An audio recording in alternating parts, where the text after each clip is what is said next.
Before Tiffany's. Before the black Givenchy dress. Before Roman holiday turned her into a princess. Audrey Hepburn was a hungry child in Nazi-occupied Holland. Food was counted on ration cards, cupboards stayed empty. Adults lowered their voices when soldiers were in the street. And the body Hollywood later called elegant had already been weakened by hunger. The poster kept the dress. It left out the ration cards. Hollywood later looked at her thin frame and called it style. Fashion called it timeless. Audiences called it angelic. But that body did not begin in a fitting room. It began with smaller meals, with empty cupboards, with a child still growing while food disappeared. The world remembers Holly Golightly looking into a Tiffany's window, holding coffee in a paper bag while New York wakes up behind her. It remembers Princess Anne riding through Rome on a scooter. It remembers the black dress, the white gloves, the neat hair, and the small smile. But the woman inside those images had already seen what happens when childhood is interrupted by soldiers, ration cards, and missing meals. She had already learned how to stay quiet, how to watch adults carefully, how to make herself useful, how to survive without drawing attention. That discipline did not begin in Hollywood. It began before the camera found her. So this story does not begin at Tiffany's. It does not begin in Rome. It does not begin with an Oscar. It begins with a girl in wartime Europe, carrying a dancer's dream in a body that hunger had already damaged. Audrey Hepburn would later become one of the safest images Hollywood ever sold. Graceful, kind, polished, delicate, almost untouchable. But the record underneath was not delicate. It had occupation in it. It had family rupture in it. It had hunger in it. And the first question is simple. How did a hungry child from occupied Holland become the woman Hollywood sold as its perfect angel? Before she was Audrey Hepburn, she was Audrey Kathleen Rustin. The name came with movement. Brussels, England, the Netherlands, suitcases, schoolrooms, train stations, different languages, different adults deciding where a child should belong.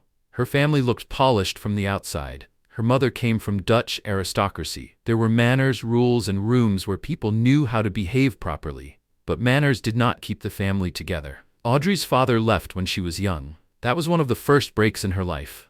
No camera, no headline, just absence. A child can carry that kind of absence for years. It can show up in small habits. A careful smile, quiet behavior, the need not to ask for too much. Audrey learned early that adults could leave. That lesson did not make her loud. It made her careful. Then came ballet. The mirror, the bear, the wooden floor, the repeated movement until the body obeyed. Ballet gave her a place to put control. It gave her rules when family life had not. It taught the body, the hands, the neck, and the breath to answer. Later people would say Audrey moved naturally. That was too easy. A dancer learns to hide work. The audience sees lightness. The body knows the hours. That training would follow her into film.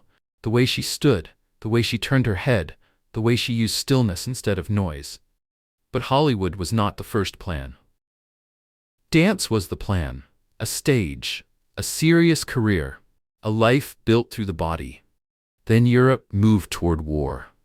In 1939, Audrey's mother brought her to the Netherlands, believing it might be safer than England.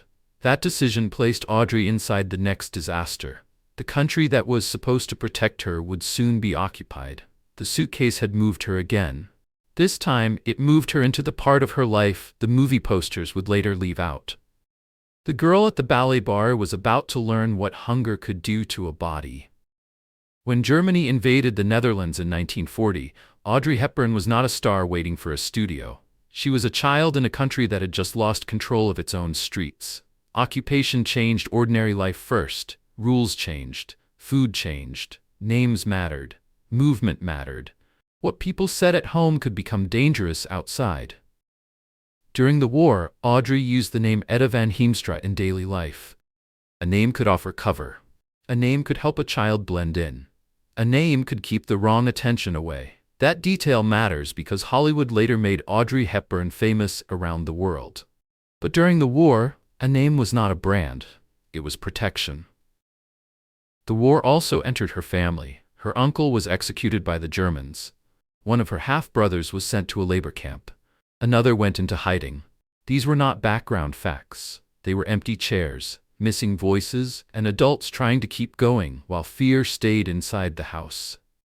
For a girl who wanted ballet, the body became a daily problem. Food became harder to find. The Dutch hunger winter near the end of the war brought severe shortages. People searched for anything that could be eaten.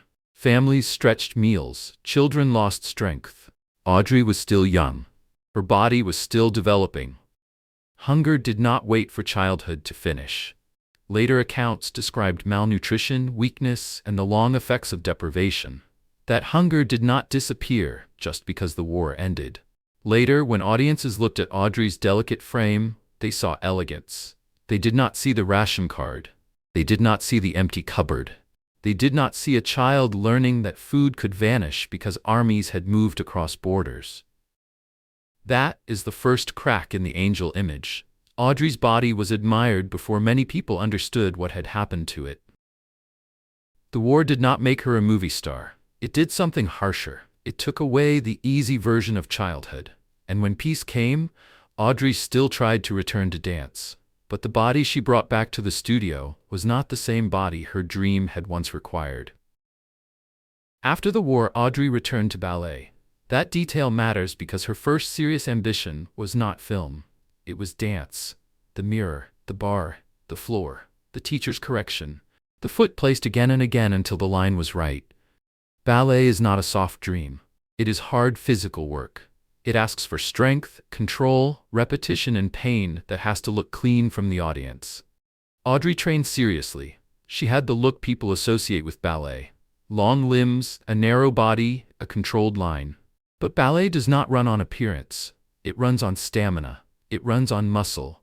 It runs on a body with enough reserve to repeat the work every day. War had taken some of that reserve. The hunger years had left a record inside her body. She could train, she could work, she could push herself. But the path to becoming a top ballerina was no longer open in the way she had hoped. That was one of the first private losses of her adult life. No scandal, no bad review, no public failure. Just a young woman looking at her body and understanding that the future she wanted might not fit it anymore. So she changed direction. She danced in chorus lines, she modeled, she took small stage jobs, she accepted minor film roles. This was not a clean leap into stardom. It was adjustment, work by work, audition by audition. A young woman staying close to performance after the first road had narrowed. This is where the later Audrey begins to make sense. She entered acting with a dancer's training and a survivor's caution. She knew how to stand still. She knew how to use her hands. She knew how to make a small movement carry weight. She also knew disappointment before fame ever touched her. That gave her screen presence a specific quality. She did not look manufactured. She looked controlled. The camera would soon notice that control. But the camera would not know where it came from. A ballet dream had been damaged by hunger. What remained was posture, timing, discipline, and a face that could hold more than the script said. Hollywood would soon call that innocence, but innocence was only part of it. The role that changed Audrey Hepburn's life did not begin with a black dress. It began with a runaway princess, a haircut, and a scooter in Rome. Roman Holiday gave Hollywood a simple story to sell. A young royal woman escapes duty for one day and discovers ordinary life. But Audrey did not play Princess Anne like a fairy tale. She played her like a girl who knew rules. The schedule. The bedroom, the formal dress, the officials waiting outside the door. The polite smile that had to stay in place because too many people were watching. Then came the escape. Rome's streets, a cheap haircut, a scooter ride, a cafe table, a day without handlers. The audience saw freedom. Audrey made that freedom feel temporary. That was why the film worked. Princess Anne was not free forever. She borrowed freedom for a day, then had to return to the palace and stand straight in front of the cameras again. Audrey understood that kind of control. She had lived through occupation. She had lived through rules she did not choose. She had learned what it meant to behave carefully when adults, soldiers, or strangers controlled the room. Roman Holiday turned that experience into charm. Gregory Peck stood beside her. But the film belonged to the discovery of Audrey's face. Not a bombshell face, not a hard studio face, a watchful face. A face that could smile and still make the audience feel something was being held back. The haircut mattered because it gave the transformation a visible object. The scooter mattered because it gave the escape movement. The crown mattered because it showed what she had to return to.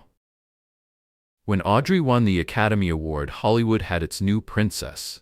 The industry could now print her name, her face, her haircut, and her smile around the world.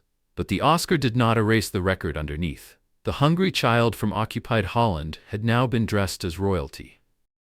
That was the strange bargain. Roman Holiday gave Audrey the crown. Then Hollywood started building the rest of the costume around her. Sabrina did not turn Audrey Hepburn into a fashion icon with dialogue. It did it with a fitting room. The story was easy to understand. A chauffeur's daughter is ignored by the wealthy family around her. She leaves. She goes to Paris. She comes back changed. Now the men who once looked past her begin to look again. The dress does the work before anyone explains it. Audrey stepped into a cleaner silhouette, and the room changed around her. Hubert de Givenchy understood what Hollywood would soon understand too. Audrey's body did not need heavy decoration. It needed line, a narrow waist, a clean shoulder, a black and white shape, a dress that did not shout. The clothes framed her instead of swallowing her. The camera loved the result. So did magazines, so did the public. But there was a harder truth inside the fitting room. The body being measured had not started in luxury. It had been shaped by ballet training, war shortages, and years when food had not been guaranteed. Fashion later treated that frame as an ideal. The measuring tape did not explain where the frame came from. The magazine printed the waistline. It did not print the ration card. The poster kept the dress. It did not show the cupboard. Sabrina did more than make Audrey more famous. It taught the public where to look. At the dress, at the waist, at the quiet posture, at the clean line of the body. Hollywood did not have to force the image too hard. Audrey already carried discipline in the body. Ballet had trained it. War had reduced it. Costume design now polished it. Magazines knew what to print: the waist, the dress, the stillness. After Sabrina, Audrey was no longer simply the princess from Roman Holiday. She was becoming a standard. Women wanted the shape. Designers wanted the line. Photographers wanted the stillness. But the more perfect the clothes became, the easier it was to miss the person wearing them. Sabrina gave Audrey the fitting room. Breakfast at Tiffany's would give the world the window. Breakfast at Tiffany's opened with a cheap breakfast outside an expensive window. That is the image people remember, even if they do not think about what it means. A taxi stops on Fifth Avenue.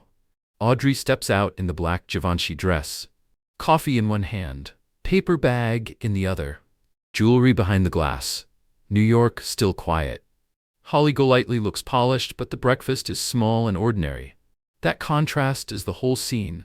Luxury is inside the window. Holly is outside it. The world kept the dress. It kept the sunglasses. It kept the pose. It kept the idea that Audrey Hepburn made everything look elegant. But Holly Golightly is not just an elegant woman. She is a woman trying not to be found. She has changed her name. She avoids her past. She turns charm into rent. She keeps parties around her because silence would leave too much room for the truth. Audrey softened Holly for the screen, but she did not remove the damage underneath. That is why the role worked. A woman stands outside a jewelry store with cheap food in her hands and acts as if she belongs near the diamonds. That is not just style. That is a person managing what other people are allowed to see. Audrey understood control. She understood how the outside could stay neat while the inside carried another record. The black dress became bigger than the character. Posters sold it. Magazines copied it. Fashion repeated it for decades. The dress became so famous that it covered the harder parts of the story. The running, the name change, the fear of being known, the cheap breakfast, the glass between the woman and the world she is looking at. By the 1960s, Audrey Hepburn had become one of the cleanest images Hollywood could sell. Safe, elegant, soft, admirable. But safety was not the whole truth. Behind the dress was a woman who had known war, hunger, family rupture, failed dreams, demanding work, and private losses.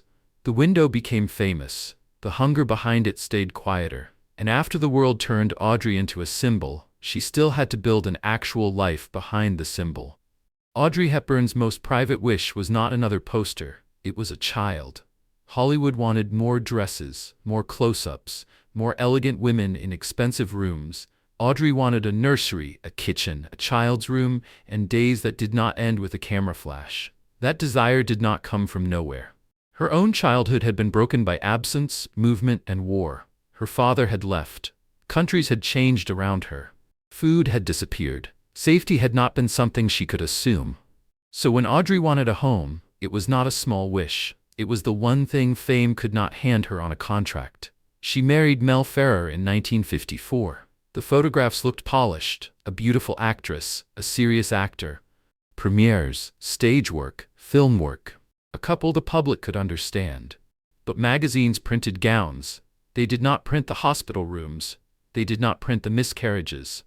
They did not print the waiting. Audrey wanted children badly, and the losses hurt. When her son Sean was born, motherhood changed the center of her life. It changed the calendar. It changed the work. It changed what she was willing to miss and what she was no longer willing to give away. Later, after her marriage to Ferrer ended, she married Andrea Dotti. Another attempt at family. Another son, Luca. Another effort to build private rooms away from the poster. The public measured Audrey in roles, awards, gowns, and box office. Her real life also had other objects: baby clothes, doctor's appointments, kitchen tables, school days, suitcases packed for work and then unpacked at home.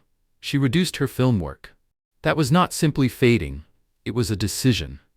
The woman who had been watched for years wanted parts of life that did not need applause. But motherhood did not remove the old memory. It sharpened it. The child who had once known hunger became a mother who could not look away from hungry children. That is why the last major public act of Audrey Hepburn's life did not belong to Hollywood. It began in places far from the fitting room, far from Tiffany's, and far from the scooter in Rome. When Audrey Hepburn began working with UNICEF, the story changed location. No studio set, no Fifth Avenue window, no Paris fitting room, no scooter in Rome. This time the camera followed her into refugee camps, clinics, villages, and feeding centers. Ethiopia, Somalia, Sudan, Bangladesh, Latin America. Places where children were not waiting for a movie ending. They were waiting for food, medicine, water, and adults with enough power to care. Audrey did not speak about hunger like it was a word from a charity brochure. She had known hunger as a child. That gave her work a different weight. She could stand beside thin children without treating them as props. She could talk about food without sounding surprised that food mattered. She could look at mothers holding sick children and understand that fear does not need translation. Her fame opened doors. She used it. That is the practical point. The same face that once sold elegance now brought reporters to places they might otherwise ignore. The same woman once praised for her thin body now stood in front of cameras and asked the world to look at thin children for a different reason. That reversal is the strongest part of her final act. Hollywood had made Audrey Hepburn a symbol people wanted to admire. UNICEF gave her a way to make that admiration useful. She traveled even when her health was not strong. She gave interviews, she visited children, she described what she saw. She did not need to make suffering pretty. The facts were enough. A child without food, a clinic without supplies, a mother without options, a camp waiting for help. Those images did not need soft music to matter. Audrey's work with UNICEF was not a side note after fame. It completed the circle. The hungry child from occupied Holland had become a world-famous woman. Then she used that fame to stand next to other hungry children and say, in effect, look here. Not at the dress, not at the old poster, here, at the child in front of you. Audrey Hepburn died in Switzerland in 1993. She was 63. The headlines knew which words to use: elegant, beloved, icon, humanitarian, Hollywood star. Those words were not wrong, but they were not enough. The public knew which images to keep. Holly Golightly outside Tiffany's, Princess Anne on a scooter in Rome, Sabrina in a clean dress after Paris, the Givenchy line, the narrow waist, the careful smile, the black dress in the morning light. Those images made Audrey Hepburn easy to love. They also made her easy to simplify. because the real record had other objects in it. A father who left, a wartime name, an occupied street, a ration card, an empty cupboard, ballet shoes on a body weakened by hunger, hospital rooms after miscarriages, baby clothes in a house she wanted to protect, suitcases packed for UNICEF trips, children waiting in feeding centers. Those objects tell the story the poster could not carry. Audrey became Hollywood's angel, but the angel image left out the child who had learned caution during occupation. It left out the dancer whose body could not carry the future she wanted. It left out the mother who chose home when Hollywood still wanted more films. It left out the woman who returned to hunger, because she knew what hunger had done. That is why Audrey Hepburn's story cannot end at Tiffany's. The window is too clean. The dress is too perfect. The image is too easy. A better final image is Audrey standing beside hungry children, using the face Hollywood made famous to pull attention toward people who had none. No black dress, no jewelry window, no studio light, just a woman who had once known hunger standing in front of hunger again. That is the part that changes the whole legend. Hollywood sold Audrey Hepburn as grace. Fashion kept the body, posters kept the dress. But the war had already written itself into her life before the world ever learned her name. So remember the black dress, remember the Roman scooter, remember the Tiffany's window, but do not leave out the ration card. Hollywood kept the angel. Audrey kept the memory of hunger.